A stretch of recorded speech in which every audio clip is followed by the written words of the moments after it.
À l'aéroport, un chien d'assistance s'est soudainement jeté sur une femme enceinte.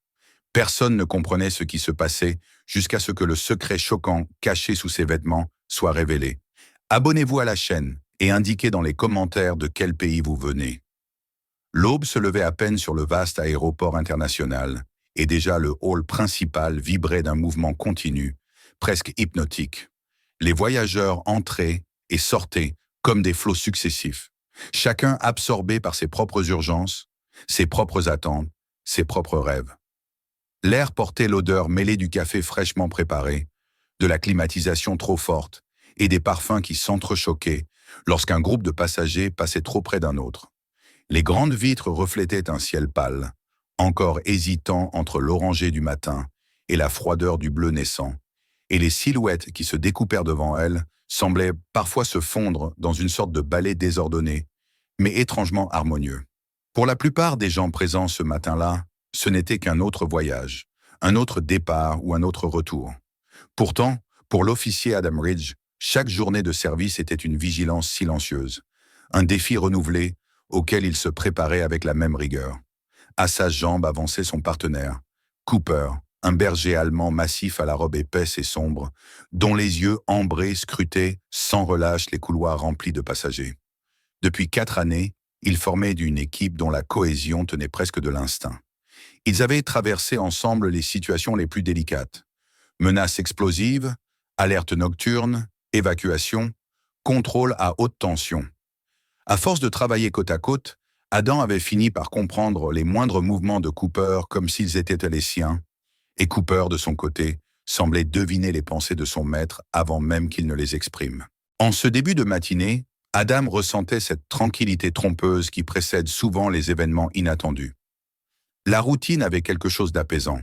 La marche régulière avec Cooper, l'observation discrète des passagers, la conscience que chaque petit détail pouvait contenir une vérité plus large.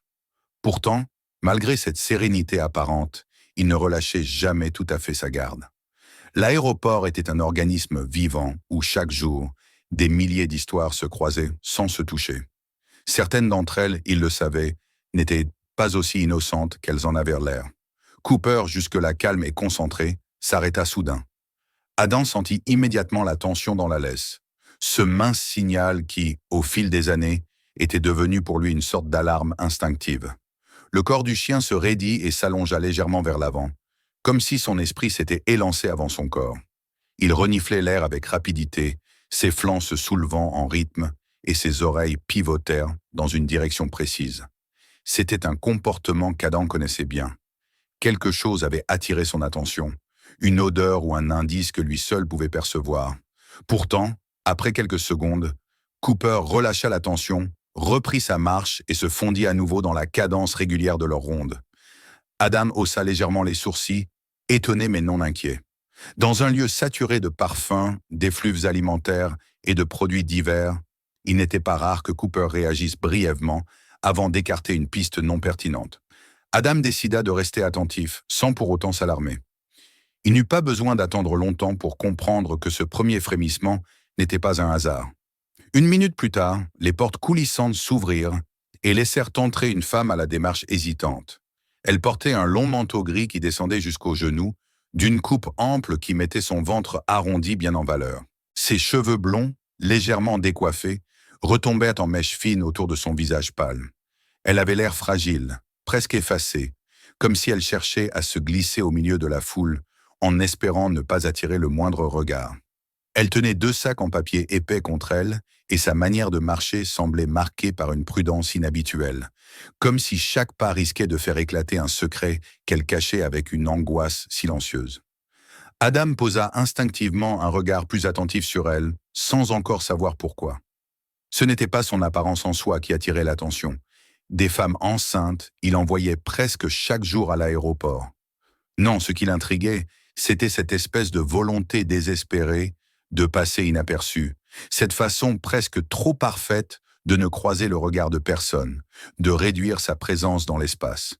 Cela pouvait n'être qu'une personne anxieuse, mal à l'aise en public. Mais dans le travail d'Adam, ce genre de détail ne pouvait pas être ignoré. Avant qu'il n'ait le temps de formuler une hypothèse, Cooper se figea une seconde fois. Cette fois, son arrêt n'avait rien de transitoire. Le chien planta ses pattes dans le sol, ses muscles se contractèrent, sa queue se durcit et son souffle devint plus court et plus rapide. Un grondement profond monta de sa gorge, suivi d'un changement brutal de son attitude. Sans prévenir, Cooper tira d'un coup sec, si violemment qu'Adam dut planter les talons pour retenir la laisse. Le berger allemand se mit à aboyer, non pas d'une agressivité dirigée contre une menace visible, mais d'une insistance presque désespérée, comme s'il tentait d'alerter le monde entier d'un danger imminent. La femme s'arrêta net, blêmit et porta instinctivement ses mains à son ventre, comme pour se protéger. Ses yeux s'agrandirent, emplis d'une panique presque animale. Elle fit un pas en arrière, manquant de trébucher, et serra ses sacs plus fort contre elle. Autour d'eux, la réaction fut immédiate. Les passagers se reculèrent, certains poussèrent des exclamations, d'autres se mirent à filmer, croyant assister à un incident spectaculaire. L'atmosphère changea en une fraction de seconde, passant du flux désordonné des voyageurs à un espace de tension aiguë et palpable. Adam, le cœur battant, sentit ce mélange de certitude et d'appréhension qui accompagne les instants décisifs. Il connaissait Cooper mieux que n'importe qui. Ce chien, son chien, n'avait jamais réagi ainsi sans raison. Il abaissa alors son regard sur le museau qui se tendait, sur les yeux fixés sur la femme, sur le langage corporel que seule une longue expérience pouvait déchiffrer. Il comprit que Cooper n'agressait pas. Il signalait, insistait, presque suppliait qu'on entende ce qu'il percevait. Dans les secondes suivantes, la sécurité de l'aéroport réagit avec une rapidité impressionnante. 2 agents s'approchèrent de la femme en tentant de la rassurer, puis la prièrent fermement de les suivre vers la zone de contrôle secondaire. Elle tremblait, mais n'avait pas la force de résister. Cooper suivit le groupe du regard, sans cesser de trembler lui-même, tendu comme un arc prêt à se rompre. On lui refusa l'entrée de la pièce de contrôle, mais il ne quittait pas la porte des yeux, comme si l'idée de s'en éloigner l'étouffait. À peine la porte refermée, un cri étouffé retentit à l'intérieur. Adam sentit une vague glacée descendre le long de sa colonne vertébrale. Il distingua des voix pressées, des appels à du personnel médical, des bruits de pas précipités. Il comprit que la situation devenait critique, sans pouvoir encore deviner la véritable nature du drame en cours. À côté de lui, Cooper griffait le sol, geignait et bondissait presque contre la porte, refusant de rester immobile comme si, de l'autre côté, une vérité insupportable était en train d'éclater. Et au cœur de cette agitation, alors que personne ne comprenait encore ce qui se passait, Adam eut la certitude absolue d'une chose. Cooper savait.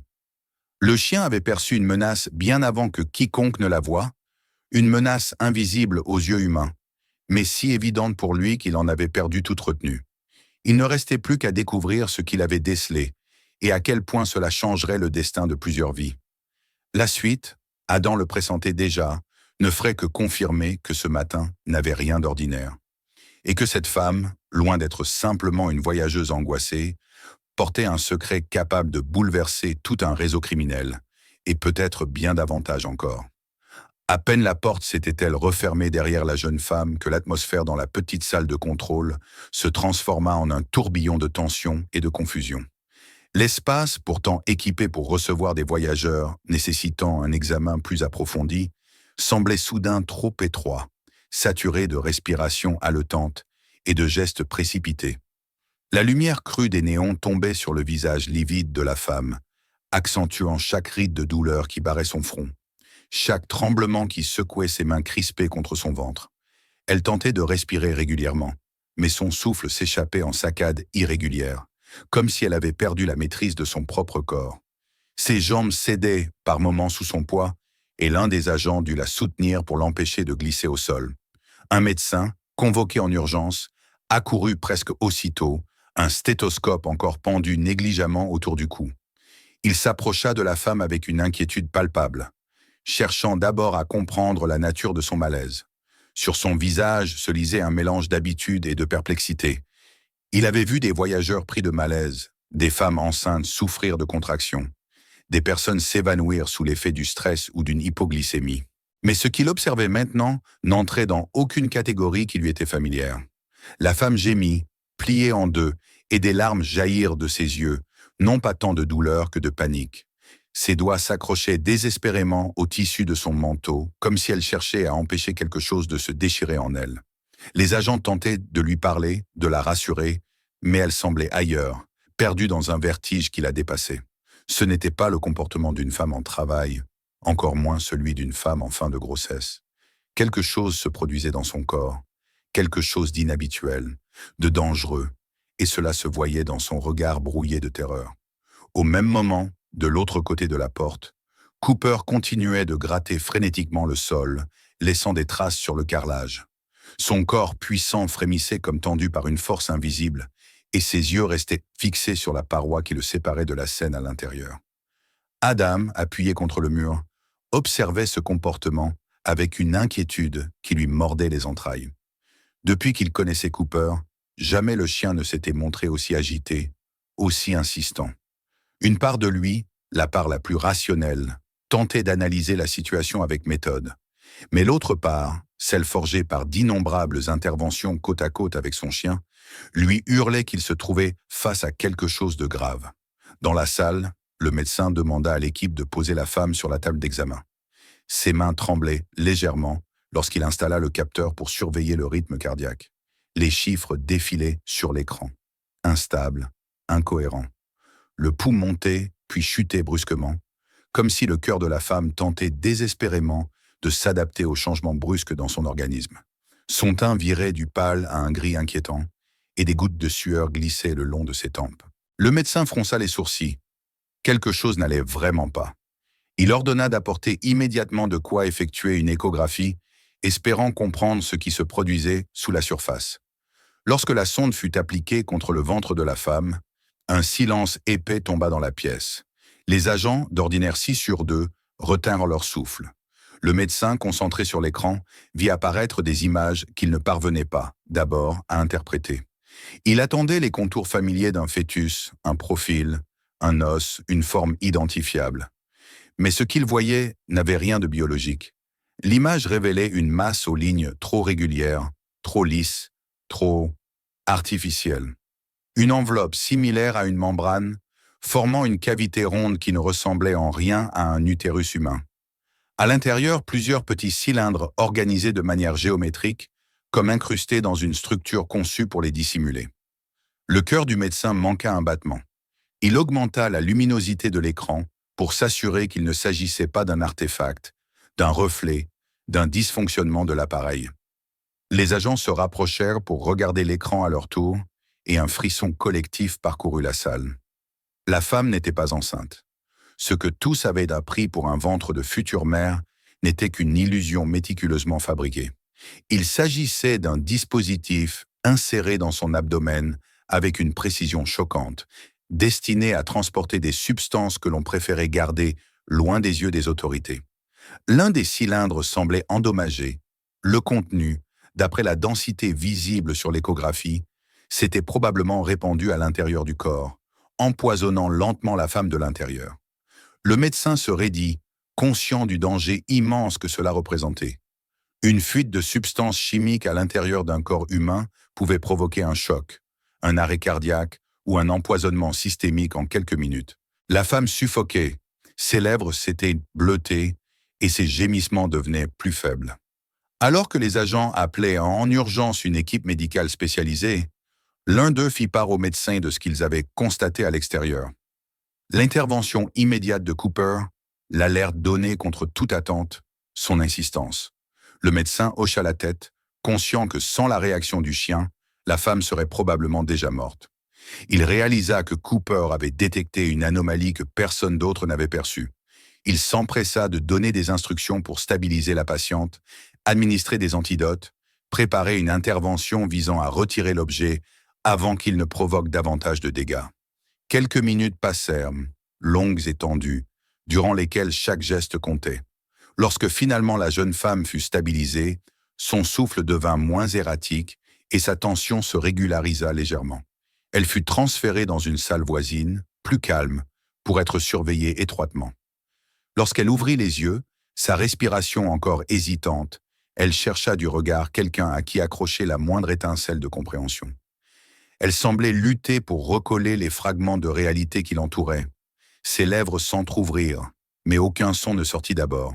On lui donna de l'eau, puis, après quelques secondes, elle murmura d'une voix cassée. « Mon fils, est-ce qu'il va bien ?» L'un des agents, surpris par cette question inattendue, tenta de la calmer en lui assurant que son enfant n'était pas ici, qu'il était en sécurité, que personne n'allait lui faire de mal. À ces mots, la femme se mit à pleurer silencieusement. Ses larmes, à l'inverse de celles causées par sa douleur physique, semblaient venir du plus profond de son âme. Elle serrait la couverture contre elle, comme si elle eût voulu s'y enfouir. Après un moment, quand elle se sentit assez stable pour parler, elle raconta lentement son histoire. Elle s'appelait Amelia. Elle vivait seule avec son fils, un petit garçon de quelques années qu'elle élevait du mieux qu'elle pouvait. Les dettes s'étaient accumulées, la vie était devenue trop lourde, et elle avait accepté de l'aide de personnes qui lui avaient tendu la main avec un sourire qui, avec du recul, ne lui inspirait plus que l'effroi. Il lui avait avancé de l'argent, proposé un arrangement pour régler ses difficultés financières. Lorsqu'elle avait voulu se désengager, il lui avait rappelé froidement qu'elle n'avait plus le choix. Il savait où vivait son fils, où il allait à l'école. Une menace à peine voilée, mais assez claire pour qu'elle comprenne que sa liberté, désormais, ne lui appartenait plus. On lui avait alors parlé d'un voyage. Elle devait transporter quelque chose, mais elle n'avait jamais imaginé que cela impliquerait une procédure médicale aussi invasive, aussi risquée. On l'avait convaincue que tout était sans danger, que les substances ne s'activeraient qu'à l'arrivée, que personne ne soupçonnerait une femme enceinte. Il lui avait dit que si elle faisait ce qu'on lui demandait, son fils resterait sauf. Ce chantage avait été suffisant pour la pousser au bord du gouffre, prête à tout endurer pour protéger son enfant. La voix d'Amelia tremblait lorsqu'elle continua. Elle confia quelque chose qui fit blanchir les agents présents. Elle n'était pas la seule. 2 autres femmes devaient arriver le même jour, selon le même procédé.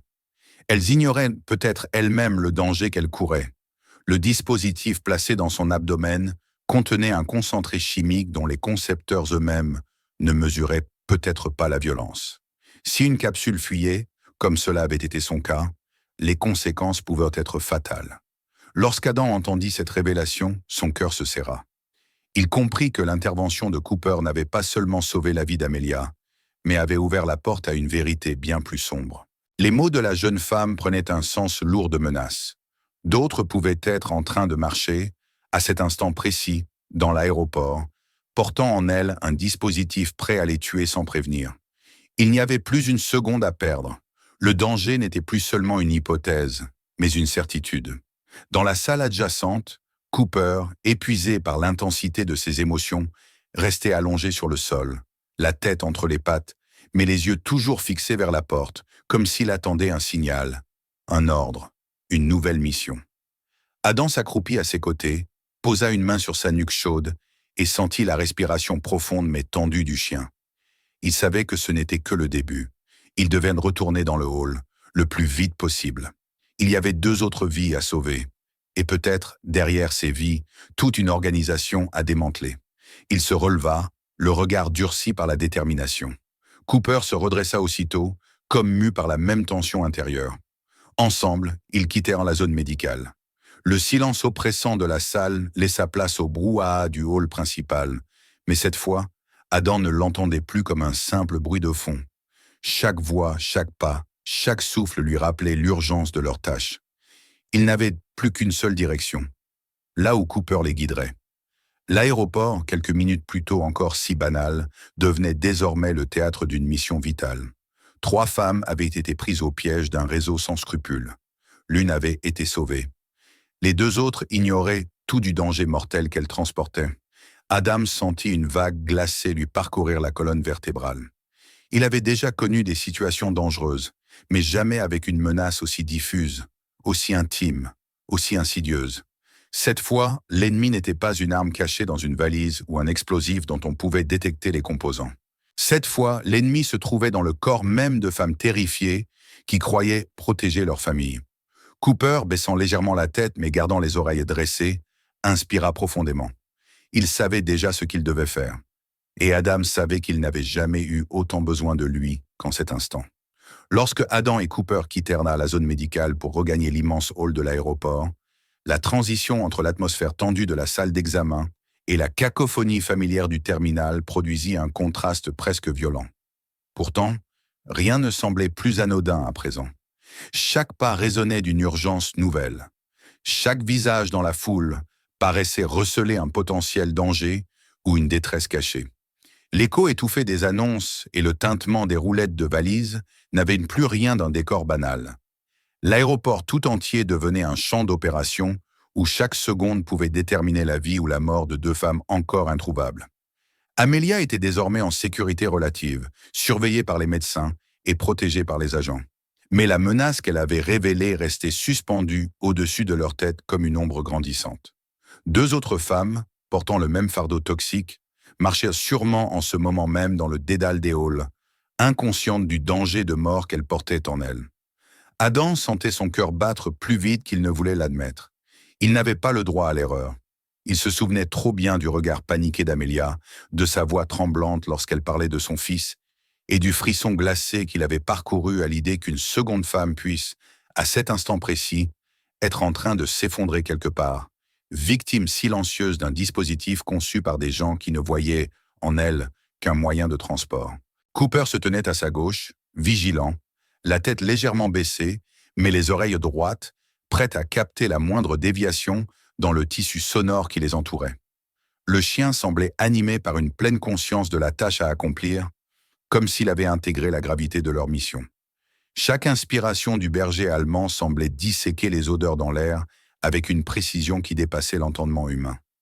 Un labyrinthe de parfums, d'effluves de nourriture, de sueur, de lessive, d'essences chimiques et de détergents se superposaient en couches multiples dans l'espace confiné du terminal.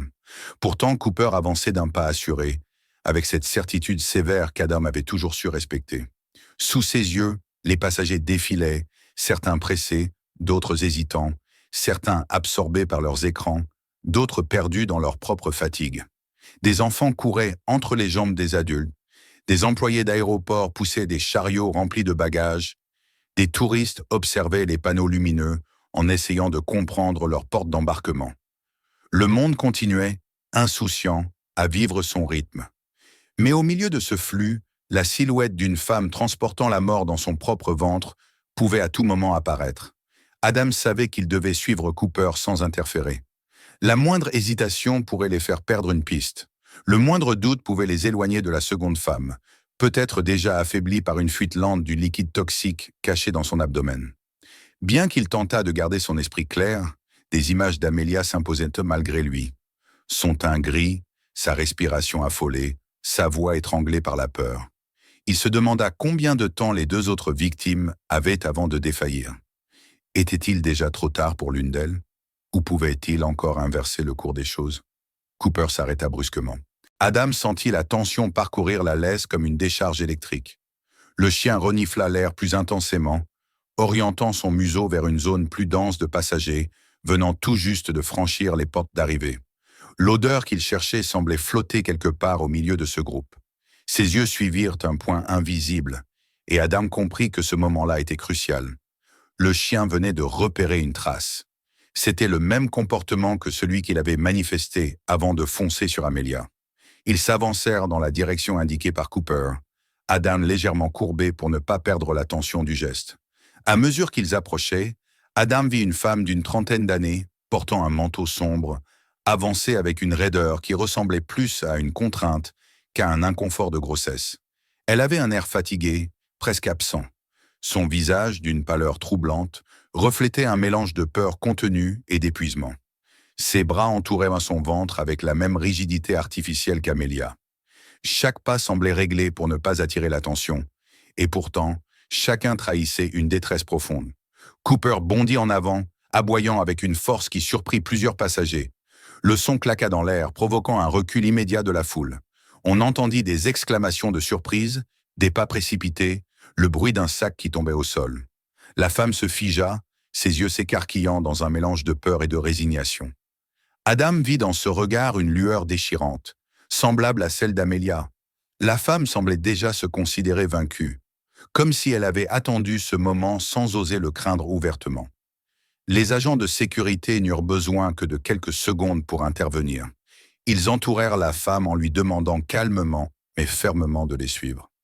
Elle tremblait, ses lèvres remuaient, comme si elle cherchait à articuler une excuse ou une supplication, mais aucun son ne sortit. Adam remarqua que, contrairement à ce qu'une femme enceinte agitée aurait pu exprimer, elle n'appelait pas à l'aide, ne protestait pas, ne réclamait pas qu'on la laisse tranquille. Elle paraissait plutôt terrifiée à l'idée de ce que ses ravisseurs, ceux qui l'avaient forcée à devenir une mule humaine, pourraient le faire si elle parlait.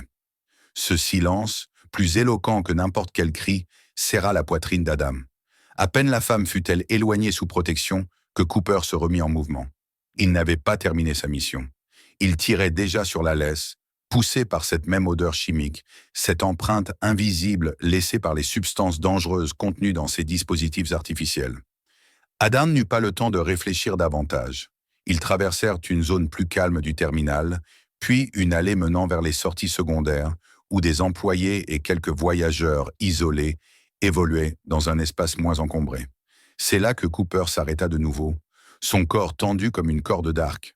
Adam suivit son regard et aperçut un homme, seul, avançant d'un pas précipité vers une porte réservée au personnel. Son comportement n'avait rien d'innocent. Il jetait des regards nerveux autour de lui et tenait son téléphone d'une manière qui semblait presque protectrice, comme un objet précieux qu'il craignait qu'on lui arrache. Adam sentit l'adrénaline monter en lui. Si cet homme était le contact chargé de récupérer les substances transportées par les femmes, alors il représentait un lien vital dans la chaîne criminelle. Le laisser s'échapper aurait signifié perdre la possibilité de remonter jusqu'à ceux qui organisaient cette opération inhumaine. Les agents n'eurent qu'à accélérer le pas pour le rattraper. En entendant leurs injonctions, l'homme tenta de détourner son chemin, mais il fut rapidement encerclé. Adam s'approcha, observant la panique qui s'emparait du visage de cet inconnu. Le téléphone fut saisi. Les agents l'ouvrirent sous les yeux d'Adam, qui vit défiler une série de messages, d'instructions codées, d'horaires précis et de numéros suspects.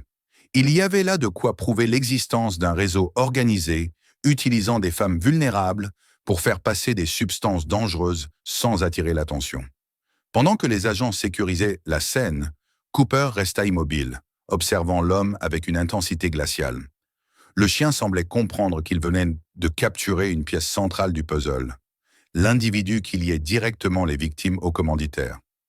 Adam posa une main brève sur la tête du chien, un geste rapide mais chargé de reconnaissance, avant de s'adresser aux collègues pour coordonner la suite. En quelques minutes, la seconde femme fut prise en charge et conduite vers l'unité médicale spéciale, où des experts pourraient évaluer l'état du dispositif dans son corps. Le téléphone du suspect fut remis entre les mains des analystes numériques. La troisième femme, quant à elle, fut identifiée grâce aux informations du téléphone.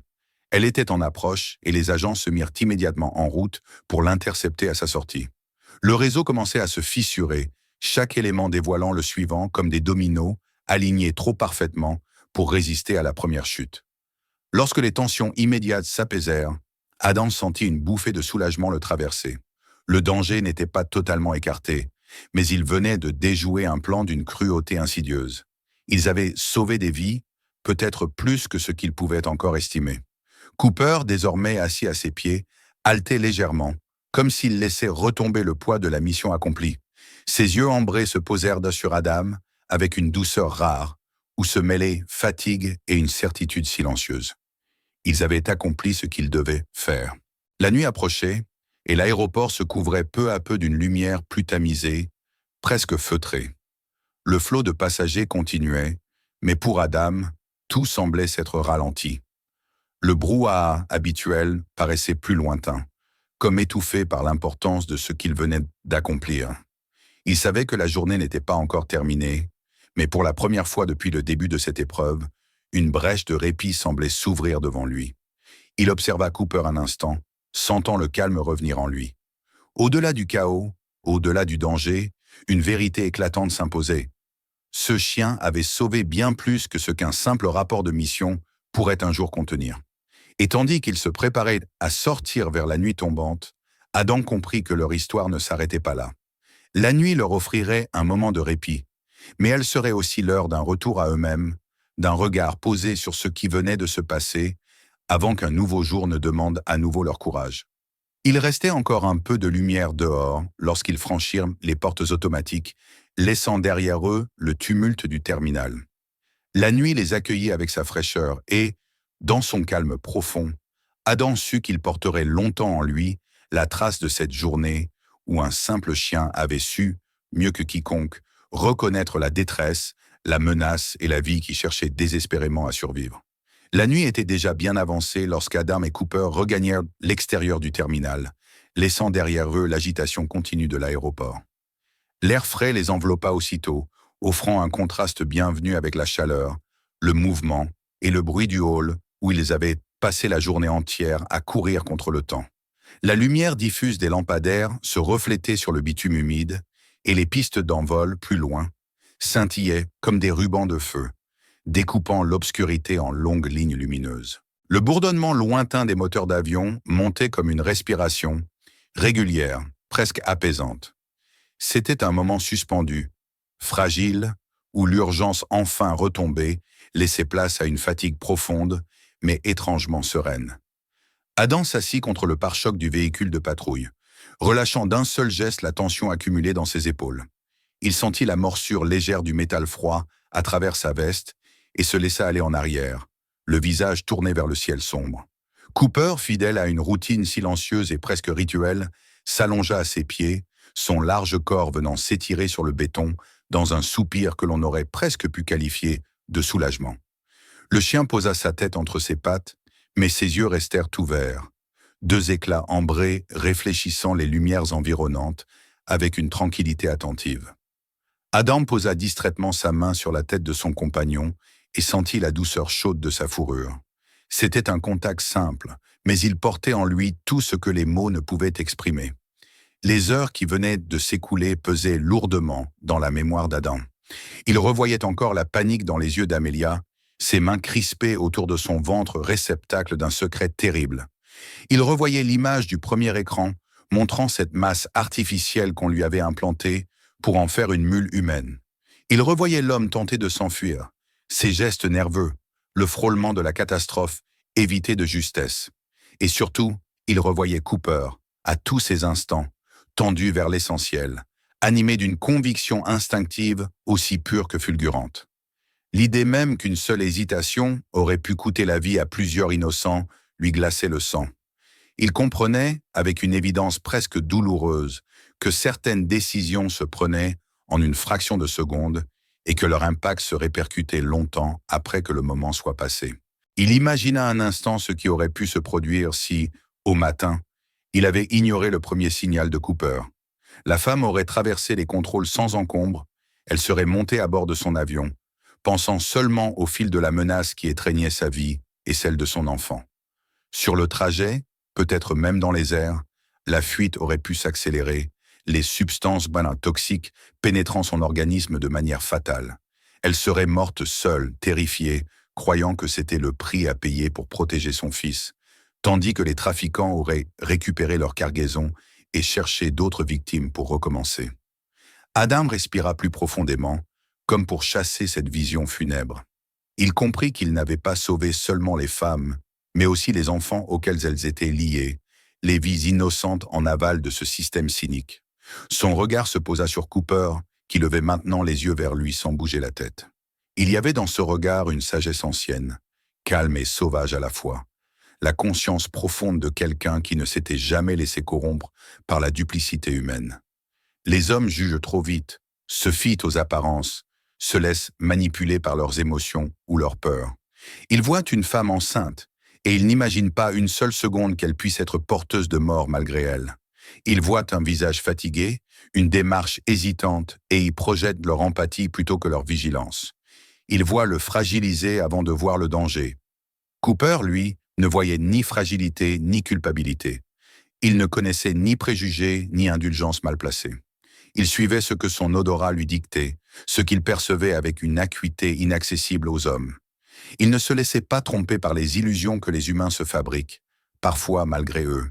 Adam se surprit à murmurer quelques mots indistincts, comme s'il confessait à demi-voix ce mélange d'admiration et d'humilité qu'il ressentait envers son compagnon. Cooper avait fait ce qu'aucun humain n'aurait été capable d'accomplir ce jour-là. Sans lui, les femmes seraient mortes, les trafiquants auraient continué leurs opérations et les autorités auraient mis des semaines, peut-être des mois, à comprendre l'ampleur de ce réseau. Un frisson le parcourut alors qu'il comprenait à quel point leur action avait arrêté une machine sordide. Le courage d'un chien avait suffi à fissurer une organisation criminelle sophistiquée, et la détermination d'un officier avait permis de rappeler au monde que la loyauté peut parfois être la plus puissante des armes. La pensée d'Amelia revint à lui.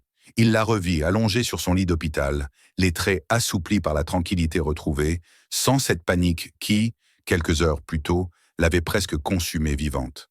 Elle dormait enfin, protégée, vivant encore grâce à une intervention dont elle ne saisirait peut-être jamais toute la portée. Et son fils, quelque part, ignorait sans doute que sa mère venait de lui revenir de justesse. Ces considérations rendirent à Ada une forme de paix intérieure. Il n'avait pas simplement accompli une mission de police. Il avait participé à un acte profondément humain, dans le sens le plus pur, le plus essentiel de ce mot. Préserver la vie lorsque tout semblait vouloir la détruire.